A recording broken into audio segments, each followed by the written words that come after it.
आज बात करते हैं सत्यवादी राजा हरिश्चंद्र जी के बारे में, जीवन चरित्र के बारे में। राजा हरिश्चंद्र जी के जीवन चरित्र के बारे में बात करने से पहले एक बार गोवर्धन बाबा की जय बोलेंगे। बोलो गोवर्धन बाबा की जय। सत्यवादी राजा हरिश्चंद्र जी अयोध्या के राजा थे। वही अयोध्या जो आज हम भगवान राम के नाम से जानी जाती है, और ये भगवान राम के पूर्वज थे सत्यवादी राजा हरिश्चंद्र जी। और सत्यवादी राजा हरिश्चंद्र जी के पिताजी का नाम त्रिशंकु जी था, और इनकी पत्नी का नाम शैव्या था, जो भी एक राजा की पत्नी थी। इनके एक पुत्र था जिनका नाम रोहितास या रोहित था। सत्यवादी राजा हरिश्चंद्र महान दानी एवं धर्मपरायण, पराक्रमी, सत्यपरायण थे। ये सूर्यवंश में इनका जन्म हुआ था।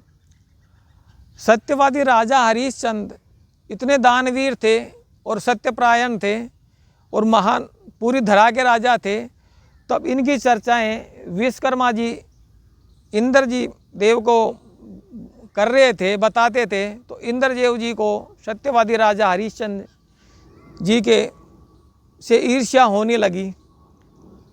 ईर्ष्या होना एक स्वाभाविक बात है, देवता हो या मानव हो, ईर्ष्याएँ तो चलती ही रहती है हर जगह, हर क्षेत्र में।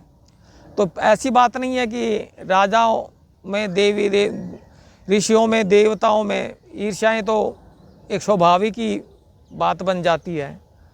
तो जब इंद्र को विश्वकर्मा जी राजा हरिश्चंद्र जी के बारे में बता रहे थे, तो इंद्र को ईर्ष्या स्वरूप विश्वकर्मा जी से बोला कि आप जाइए और राजा हरिश्चंद्र जी की परीक्षा लीजिए, उसे पथभ्रष्ट कीजिए। तो विश्वकर्मा जी ने इंद्र जी की बात मानकर अयोध्या आते हैं विश्वकर्मा जी, और राजा हरिश्चंद्र जो कि सत्यपरायण थे आकर उनसे बातें करते हैं, और बातों बातों में ही विश्वकर्मा जी राजा हरिश्चंद्र जी संपूर्ण राज्य ले लेते हैं। बातों बातों में, क्योंकि वो तो सत्यपरायण थे, सत्यवादी थे, तो बातों में कह दिया तो दे दिया। तो जब उन्होंने सारा राजपाट दे दिया तो अब वो जाएं कहाँ? ये भी तो एक बात है, जब राज ही दे दिया तो रहेंगे कहाँ पे वो? तो उन दिनों में काशी ही एक ऐसा स्थान था जहाँ किसी मानव का राज्य नहीं था, अधिकार नहीं था। तो वो काशी की तरफ चलने लगे राजा हरिश्चंद्र अपनी बीवी, पत्नी रानी शैव्या को और पुत्र रोहितास को लेकर। तो फिर विश्वकर्मा जी ने फिर कहा कि राजा आप जा रहे हो, आपको मालूम होना चाहिए कि अगर कोई दान देता है, तप करता है, तप जप करता है, यज्ञ करता है, तो जब तक उसकी दक्षिणा ना देता है वो सफल नहीं होता है, निष्फल होता है। यानी दान देगा तब भी दक्षिणा चाहिए, यज्ञ करता है तब भी दक्षिणा चाहिए, और तप जब करता है तब भी दक्षिणा की, बिना दक्षिणा के ये निष्फल हो जाएगी आपका ये राजपाट जो आपने दान दिया मुझे। तो आप मुझे दान स्वरूप 1,00,000 स्वर्ण मुद्राएं दीजिए। अब ये तुम बताओ, जिसके पास राजपाट नहीं बचा, रहने की जगह नहीं बची, खाने पीने का, पहनने ओढ़ने के वस्त्र नहीं बचे, वो 1,00,000 मुद्राएं कहाँ से देगा? पर वो सत्यपरायण थे। उन्होंने विश्वकर्मा जी से बोले कि आप ऐसा करो, मुझे 1 महीने का टाइम दीजिए, मैं आपको 1,00,000 स्वर्ण मुद्राएं दूंगा। अब वो विश्वकर्मा जी ने बोला ठीक है, आप 1 महीने में मुझे दक्षिणा दे दीजिए 1,00,000 स्वर्ण मुद्राएं, आपका ये दान जो मुझे पूरा राज्य दिया है ये सफल हो जाएगा आपका दान। अब विश्वकर्मा जी करें तो क्या करें, कहाँ से लाएं 1,00,000 मुद्राएं? तो वो बोला ना, अभी बताया कि आपको कि काशी एक ऐसा स्थान था जहाँ किसी मानव का अधिकार नहीं था, राज्य नहीं था।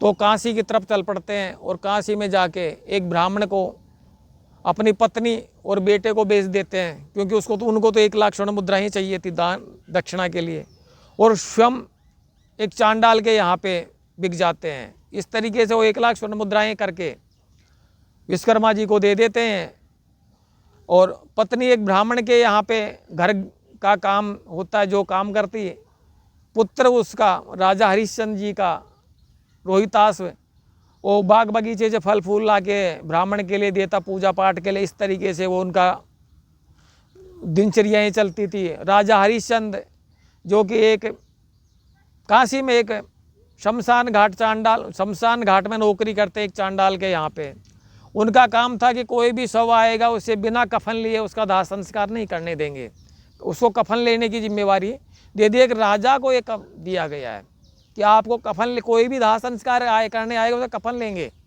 तब उसका दाह संस्कार नहीं करने देंगे। जब करने देंगे आप संस्कार, बिना लिए नहीं करने देंगे।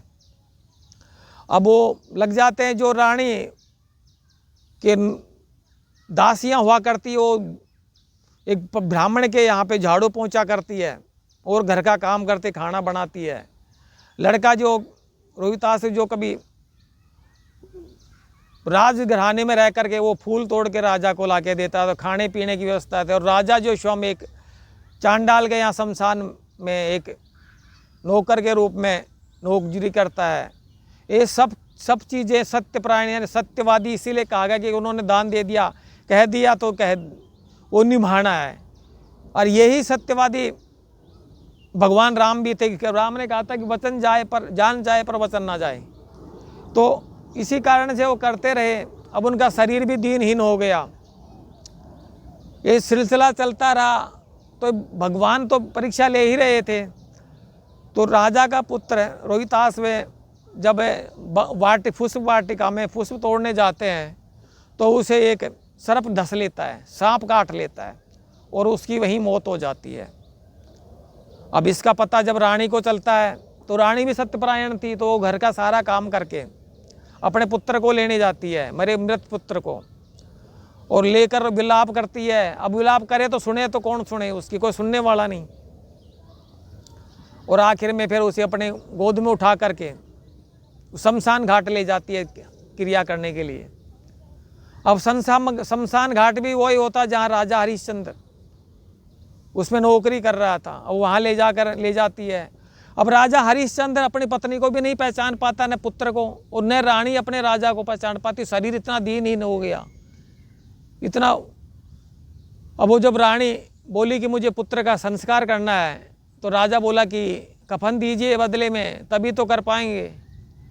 अब उसके पास रानी के पास देने के लिए था ही क्या? जो रानी को मिला वो तो राजा ने उस विश्वकर्मा जी को दिया 1 लाख स्वर्ण मुद्राएं लेकर के। तो रानी बोले मेरे पास तो नहीं है, मुझे करने दीजिए। तो राजा भी सत्यपरायण था, अब वो भी अपनी बात से अडिग नहीं रहा, क्योंकि राजा हरिश्चंद्र का मालिक जो था उसको बोला कफन लेके, तो वो सत्य पे था। अब वो कैसे करे, आत्मा तो कर रही थी, लेकिन वो मालिक का हुक्मदार था, वफादार था, इसलिए उसने मना कर दिया।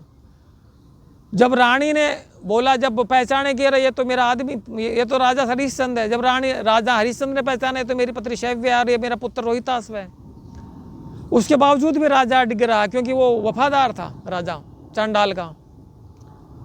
अब रानी के पास कोई कफन देने के लिए था नहीं, तो रानी ने आखिर में अपनी जो साड़ी था उसको फाड़ करके 2 टुकड़े करके, एक टुकड़े को लपेट करके एक आधे को फाड़ के देती हूँ भाई, और तो क्या होगा। उसके पास ऑप्शन नहीं था साड़ी के अलावा। जब वो रानी साड़ी उतार के फाड़ने के लिए तैयार हुई, तभी भगवान साक्षात प्रकट होते हैं। विश्वकर्मा जी, भगवान चतुर्भुज और इंद्रदेव, जब उन्होंने जब फाड़ के देने लगी तो साक्षात कहते हैं। और विश्वकर्मा जी कहते हैं, भगवान चतुर्भुज कहते हैं कि राजा हमने तेरी जो परीक्षा ली है हरिश्चंद्र जी से कि आप सफल हुए, बोलो आपको क्या चाहिए। तो बोले पहचाने नहीं, वो कभी भगवान को देखा ही नहीं था उन्होंने, न इंद्र को देखा था, मुनि को नहीं, विश्वकर्मा जी को तो पहचानते थे। कहे ये हमने आपकी परीक्षा ली है। जब रानी वो अपनी साड़ी फाड़ने लगी तब भगवान प्रकट हुए कि आप सफल हुए, आप मांगे क्या चाहिए। कहे प्रभु मुझे क्या चाहिए बताइए। कहे आपको मैं स्वर्ग में भेजता हूँ और आप वहाँ पे अपना जीवन व्यतीत कीजिए, तीनों को सह शरीर स्वर्ग भेजता हूँ। तो राजा हरिश्चंद्र बोला कि मैं नहीं जा सकता स्वर्ग। तो भगवान बोले क्यों? क्योंकि मेरे में जिस चांडाल का नौकर उस मालिक को बिगर बोले कैसे जाऊं मैं स्वर्ग। उससे मैंने स्वर्ण मुद्राएं ली हैं। रानी उस ब्राह्मण से स्वर्ण मुद्राएं लेकर के हमने उनको क्या जवाब देंगे, उनको कहाँ से देंगे, उनके बिना बोले मैं नहीं जा पाऊंगा स्वर्ग में। जब यमराज जी साक्षात आए, बोले कि ये चांडाल का रूप मैं ही स्वयं ही था, कोई और नहीं था। धर्मराज जब बोले कि चांडाल स्वयं मैं ही था, कोई और नहीं था, इसलिए आप जा सकते हो स्वर्ग, कोई मनाही नहीं है। और वो राजा का लड़का जो मृत पड़ा हुआ था, उस पर इंद्र ने अमृत वर्षा करके, और राजा का लड़का रोहित उठ जाता है। वो इस तरह से उठता है जैसे कोई इंसान सो जाता है और उसे आँख खुलती है, वो इसी तरह से उठ के देखता है कि मैं कहाँ आ गया। वो स्वप्न की तरह। तो राजा का लड़का भी जीवित हो जाता है और रानी भी हो जाती है। और जब धर्मराज ने कहा कि मैं ही चांडाल था इस शमशान घाट का, मैं तुम्हारी परीक्षा लेने के लिए ये रूप धारण किया था चांडाल का, आप स्वर्ग जाइए। तो राजा ने फिर भी मना कर दिया, मैं स्वर्ग नहीं जाऊंगा। क्यों? कि मेरा इंतजार तो अयोध्या की प्रजा कर रही है बेसब्री से, मैं उस प्रजा को के साथ धोखा नहीं कर सकता। मैं अकेला मैं नहीं जाऊंगा स्वर्ग, मेरी प्रजा भी स्वर्ग जाएगी साथ में। तो इंद्र ने कहा कि देखो, सबको अपना अपना कर्म के हिसाब से, पिछले जन्म अपने अपने कर्म के हिसाब से उन्होंने ये भोग मिले, और ये भोग उन्हें भोगना पड़ेगा। तो राजा हरिश्चंद्र जी ने कहा कि आप मुझे चिरकाल के लिए तीनों को आप स्वर्ग भेज रहे हो, मेरे कोई पुण्य की वजह से आप मुझे चिरकाल के लिए, किस पुण्य की वजह से आप मुझे जिस चिरकाल के लिए तीनों को शरीर स्वर्ग भेज रहे हो, आप उसी पुण्य का हिस्सा उनको देकर मेरे को क्षणिक भर भी स्वर्ग में मिल जाएगा तो मेरे लिए वही चिरकाल का स्वर्ग हो जाएगा। मैं मेरे बिना प्रजा के स्वर्ग नहीं जा पाऊंगा। अब राजा की ये निष्ठा देखते हुए भगवान भी क्या करें, जब कह दिया तो जाना। तो पर राजा की निष्ठा देखकर भगवान ने बोला कि ठीक है, तुम पूरी प्रजा के साथ सहशरीर स्वर्ग जाओ। और उसी तरह से राजा हरिश्चंद्र अपनी पूर्ण प्रजा के साथ में अयोध्या से सहशरीर स्वर्ग में वास किया। और उसके बाद में अयोध्या को पुनः विश्वकर्मा जी ने पुनः स्थापित किया, और अयोध्या का राजा हरिश्चंद्र का पुत्र श्री रोहितास को उसका राजा नियुक्त किया। और इस तरह से राजा रोहितास के ही वंशज भगवान राम के पूर्वज रोहित और राजा हरिश्चंद्र त्रिशंकु, ये राजा हरिश्चंद्र जी के पूर्वज थे। इसी तरह से अब राजा हरिश्चंद्र के पिताजी त्रिशंकु की बात है। त्रिशंकु आज भी न स्वर्ग में है न धरा पे हैं, धरती पे भी नहीं, बीच में ही अटके हुए हैं। क्योंकि त्रिशंकु जी को स्वर्ग में जाना था। राजा हरिश्चंद्र जी पिताजी की बातें बता रहे हैं अब। तो उन्होंने विश्वकर्मा जी से बोला मुझे सहशरीर स्वर्ग जाना है, अब मैं क्या करूं। तो उनको कोई पाप ऐसे बन रहे थे कि वो सहशरीर नहीं जा पा रहे थे। तो विश्वकर्मा जी ने बोला कि आप ये यज्ञ बताया, ये आप यज्ञ कीजिए तो आप स्वर्ग चले जाएंगे। तो राजा त्रिशंकु ने वो यज्ञ किया और स्वर्ग जाने लगे। तो इंद्र ने बीच में रोक दिया। राजा ने तो स्वर्ग, विश्वकर्मा जी ने स्वर्ग के लिए धकेल दिया था, लेकिन इंद्र ने स्वर्ग नहीं जाने दिया, उन्होंने वापस कर दिया। वो आज भी त्रिशंकु जी जो हरिश्चंद्र जी के पिताजी हैं, न स्वर्ग में है न धरा पे हैं, वो बीच में ही अटके हुए अपना उनका अलग एक स्वर्ग बना हुआ है। तो ये थी राजा हरिश्चंद्र जी के जीवन चरित्र की, जो कि सत्य पे रह करके, यानी कहते हैं ना कि एक निष्ठा ले कि मुझे ये काम करना है, चाहे उसमें कितनी ही बाधाएं क्यों ना आए, तो वो एक इतिहास बन जाता है। ये सत्य बात है कि अगर मैंने भी ये कोई संकल्प लिया था कि मेरे को इतने दिन ये काम करना है, तो जिसने मुझे संकल्प दिलवाया था, मैं मेरी वास्तविकता बात बता रही हूँ। ये ग्रंथों में ये मैंने खुद ने भुगत भोगी बता रहा हूँ। किसी संत सिद्ध पुरुष ने मुझे संकल्प दिया था कि आपको इतने दिन ये काम करना है। पर हाँ, ध्यान रखना, ये काम करने में बहुत बाधाएं आएंगी, मन विचलित होएगा, शरीर में बाधाएं आएंगी, किसी भी रूप से कोई भी आकर के मति घुमा देगा, उससे अडिग नहीं होना। इस टाइम ये करना है। भाई मैं नहीं कर पाया, मेरी ऐसी मति घूमी, मुझे खुद को नहीं मालूम था कि यार मेरी कोई परीक्षा ले रही है। और मैं काम तो वो किया, लेकिन जो सत्यनिष्ठा पे करना चाहिए था उससे डिगमगा गया। ये सत्य बात है। तो इतिहास बनाने के लिए एक संकल्प लेना पड़ता है, सिद्धांत बनाना पड़ता है कि सिद्धांत पे मुझे एक काम करना है, और उसमें तो बाधाएं आएंगी ही आएंगी।